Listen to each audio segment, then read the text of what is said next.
Well, the government says minimum service levels in schools to protect children's learning during strikes will be in place by the next academic year.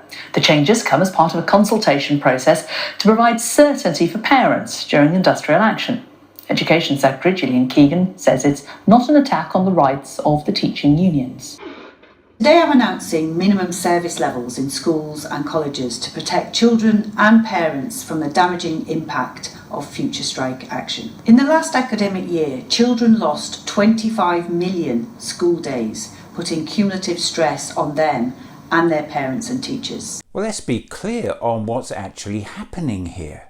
Not content with locking millions of people out of the electoral process, stripping back our right to protest and limiting our rights to judicial review, Sunak's government now wants to rob millions of public sector workers of their democratic right to strike, to force them to work against their will and allow them to be sacked if they refuse.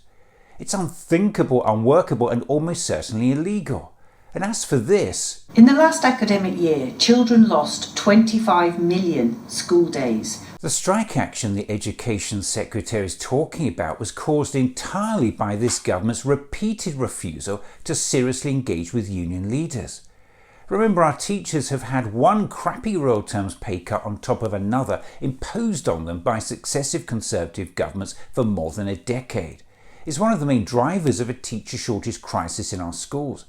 And all the strike action the Education Secretary is now complaining about could easily have been avoided if the government had just come to the table with an acceptable offer at the outset.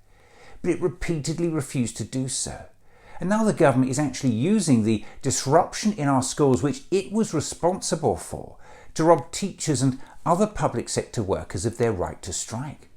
And even worse, it's willing to barefaced lie to the public to get away with it. They're present in France, in Italy, in Spain. It's a statement the Prime Minister has now made in Parliament many times.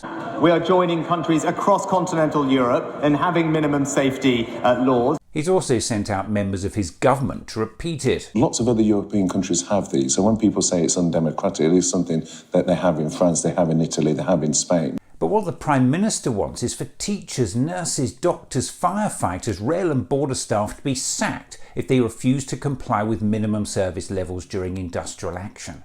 That is not the case in France, Italy and Spain.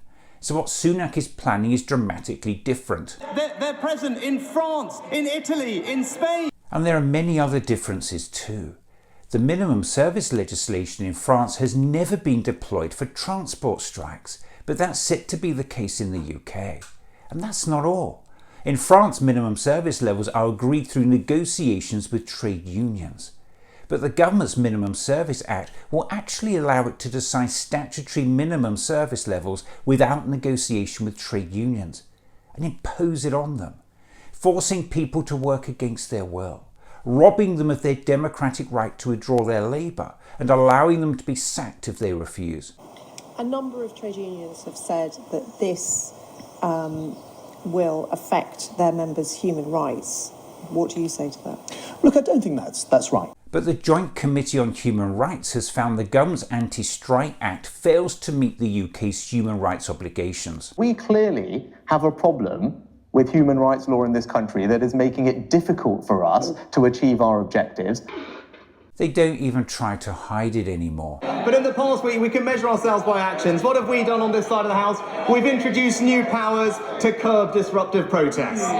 We're protecting public services against undisruptive strike action, Mr. Speaker. To be clear, that was the UK Prime Minister actually boasting to Parliament and cheering MPs that he's just robbed millions of workers of their democratic right to strike and stripped back the public's right to protest about it. Striking workers don't benefit from strikes.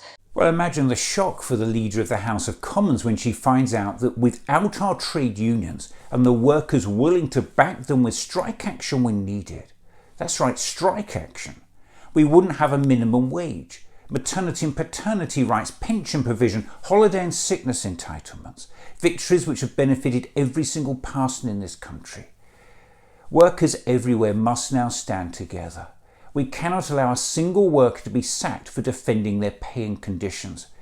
The entire trade union movement must rally behind any worker sacked for exercising their fundamental right to strike.